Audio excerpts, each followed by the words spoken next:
Hey guys, Cyborg here, back in with another action figure review, and today we'll be taking a look at the DC Multiverse Rebirth Booyah! Cyborg, brought to us by the, we'll say, fine folks over at McFarlane Toys, just because I don't want to be a Saltosaurus Rex, but I do have some things I need to discuss as far as this figure's concerned. But before we get into all of that, why don't we cut right to the chase, get into the meat and taters of this review, and take a look-see at all Cyborg has to offer in terms of accessories, starting off with the collectible trading card.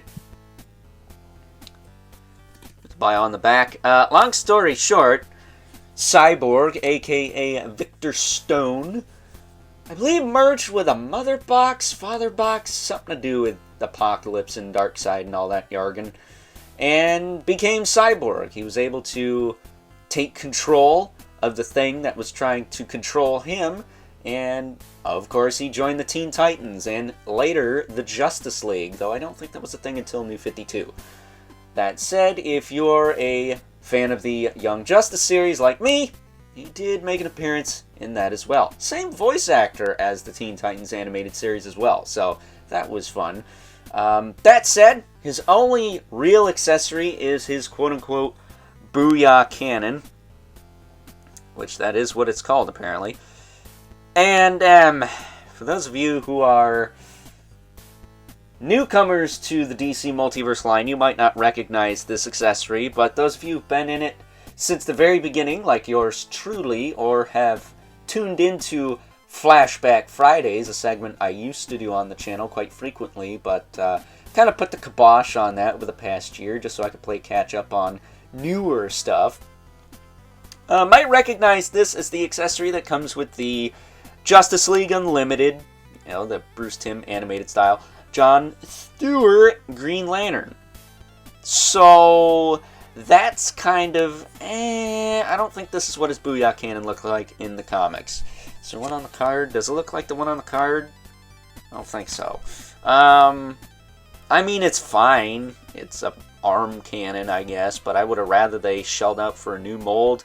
Maybe molded it out of something softer than very hard plastic. Like, I don't feel like I'm gonna break it. I just feel like it's super tough to get on because it's got no give to it.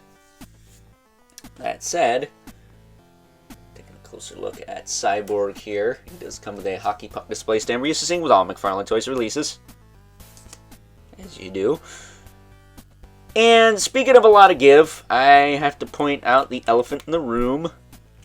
And my main issue with this figure, his torso's way too damn loose. It's not tight, like, at all. It's like butter smooth. There's not a lot of friction in this thing.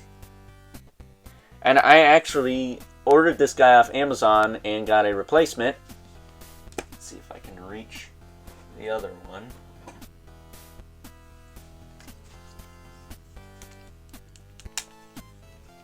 This one had the Booyah Cannon stuck to it. This one is not much better at all, especially side to side. It's pretty hilariously bad. And if you're wondering why this one doesn't have a hand, setting him down, I don't have it handy, but this ball hinge right here that this hand is attached to, which I'll pop it off for you just so you can get a better look-see at it, cracked on the first one I got. So yeah, that's no bueno. So, you know, it's funny, I already made the phone call to Amazon about this torso issue, which still technically isn't resolved, but it does stay. It's not as bad, but it's not freaking great by any means. But after I got off the phone with them about that, the wrist cracked, so that figure wasn't even good enough for a review. This one is, but it still has that torso issue. Much like the Val Kilmer Batman from the, whatchamacallit there, the Batman Forever way we looked at a while ago. So, McFarlane, you really got to step up your QC. It's kind of laughable at this point that y'all are just making rookie mistakes left and right. Let's not even get to the whole sculpted ankle joints thing, because recently I had another one of those encounters.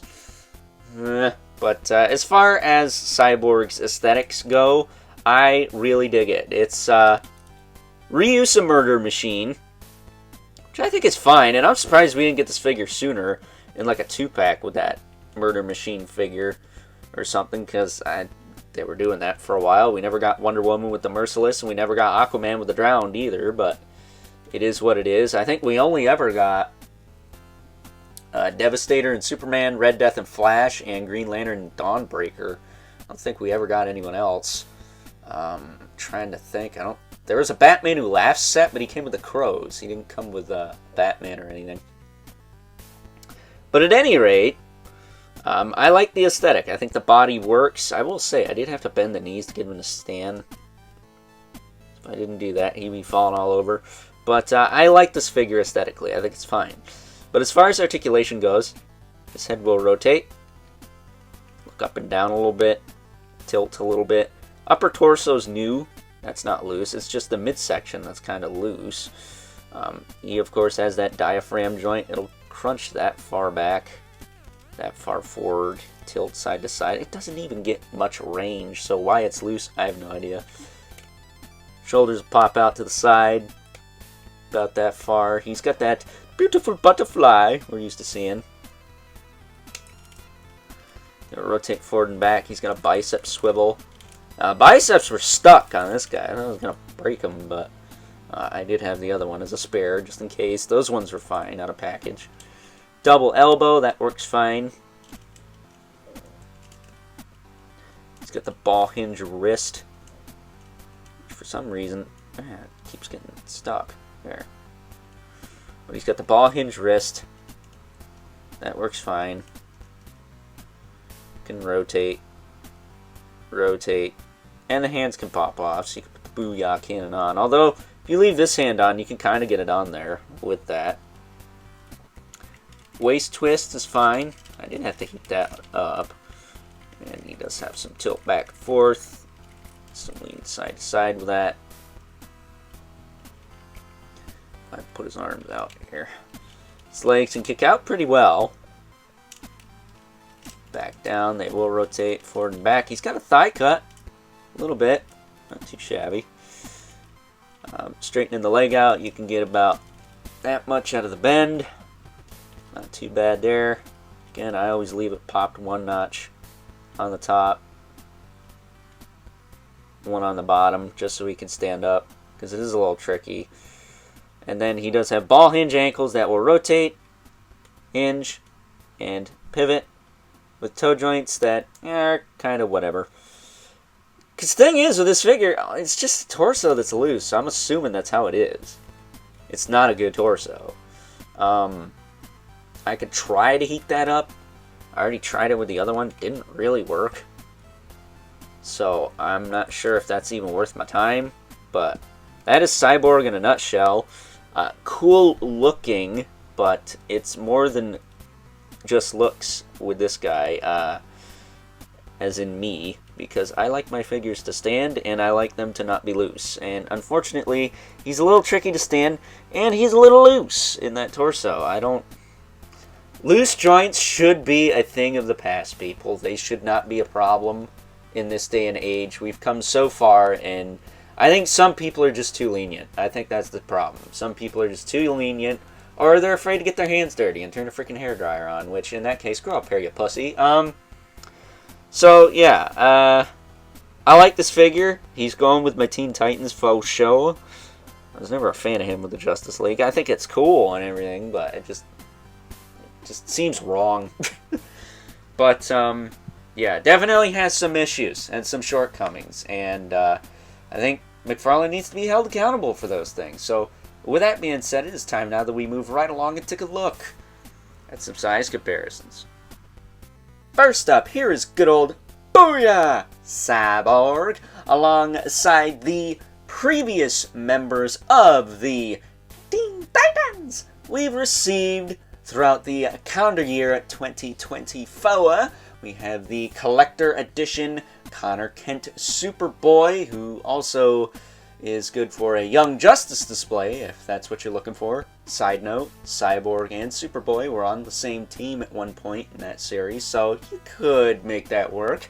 Then we also have the Collector Edition Starfire, who, if I'm not mistaken, is also from Rebirth, but don't quote me on that because she could also be from New 52.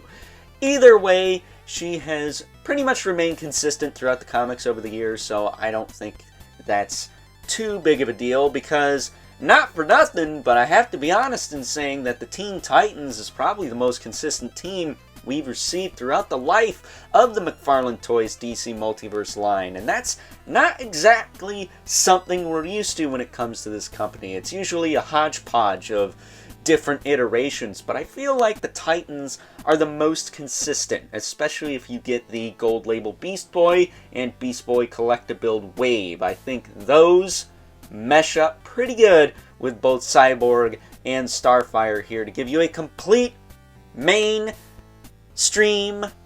animated series lineup, if that's what you're looking for. That's what I'm looking for anyways, so I'm happy with that. Getting these two out of the way before they all topple over like dominoes, because that's a problem I've been having trying to film this video. Bring in our two regulars who hopefully won't want to fall over like dominoes. We have the Mythic Legion's Brother Mandibilith. Right there.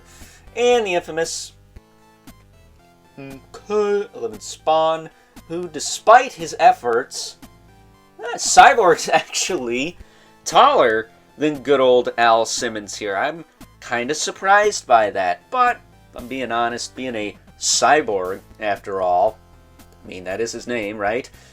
I think it makes sense. He could be a larger character. That's how he was in the animated series, right? So, with that being said, it is time now that we wrap things up with some final thoughts.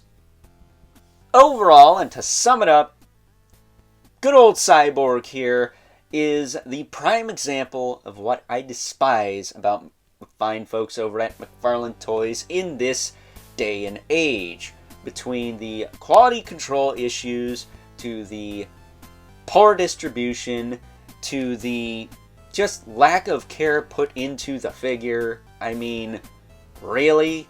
That's not his Booyah canon, guys. Look at any image on the internet. Doesn't look like that.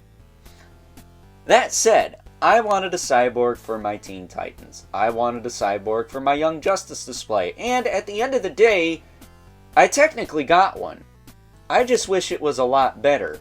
And to add insult to injury, on top of all the quality control issues I had with the first Cyborg I got, I was actually trying to use that one for this segment of the video just so I could, I don't know, try to keep mine as nice and tight as possible. And lo and behold, friggin' leg broke off. So on top of the fact that this figure was already kinda shit, it is now fallen into the practically shit category. So that's no good, is it? So with that being said, I hope you guys enjoyed this review, for better or for worse, and until next time, I'll catch you guys later.